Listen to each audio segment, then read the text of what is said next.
حضور صلی اللہ تعالی علیہ وسلم کے قریب لوگوں کے جمگھٹے کی وجہ یہی تھی کہ سرکار سب کو پیار بانٹتے تھے اور نرمی تھی سرکار کی زبان کے اندر، اس سے لوگ حضور سے قریب تھے۔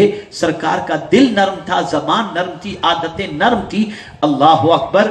تو حضرت خواجہ غریب نواز رحمت اللہ تعالی علیہ نے حضور کی حیات طیبہ کو پڑھنے کے بعد کہ سرکار نے غصے کو کنٹرول کیا اور غصے سے سرکار نے اعراض کیا، ہاں جہاں حق ہوتا، جہاں حق کے لیے غصے کی بات ہوتی، وہاں پر جلال سرکار کا نظر آتا تھا۔ میرے پیارے آقا صلی اللہ تعالی علیہ وسلم کے پیارے دیوانوں، لیکن جب خود کی ذات کی بات آتی تو حضور اس سلسلے میں غصے کو پینے والے نظر آتے۔ اب آپ دیکھیں، غریب نواز پر انا ساگر پر پہرا بٹھا دیا گیا، غریب نواز کے حوالے سے کہا گیا بابا یہاں سے اٹھ جاؤ، یہ اونٹ کے بیٹھنے کی جگہ ہے۔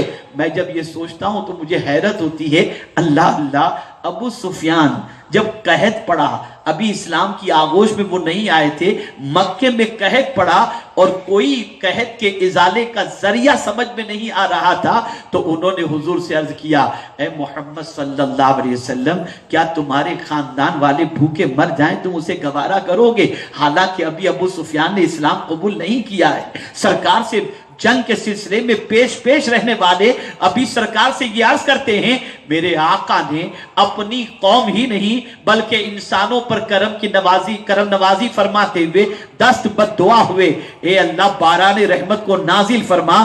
ابھی حضور کی زبان سے دعا نکلی تھی کہ پروردگار نے بارش رحمت نازل فرمائی۔ سرکار چاہتے تو اس وقت یہ سوچ لیتے سارے بھوک سے مر جائیں، اس لیے کہ میرے دشمن ہیں، انہیں مر جانا ہی چاہیے تھا، لیکن میرے آقا غصے کو پی گئے اور سب کے لیے دعا کی۔ اگر اس سنت پر عمل دیکھنا ہو تو اجمیر کی دھرتی پر دیکھو، غریب نواز کی زندگی میں دیکھو۔ اللہ اکبر۔ غریب نواز جہاں بیٹھے تھے وہاں سے اٹھا دیا گیا اور کہا گیا یہ اونٹ کے بیٹھنے کی جگہ ہے۔ غریب نواز نے فرمایا اونٹ ہی بیٹھے رہیں گے۔ آپ نے فرما دیا، اور آپ کا اتنا کہنا تھا کہ جب اونٹ بیٹھ گئے اس کے بعد اٹھانے کی 1000 کوشش کی گئی، اونٹ اٹھنے کے لیے تیار نہیں تھے۔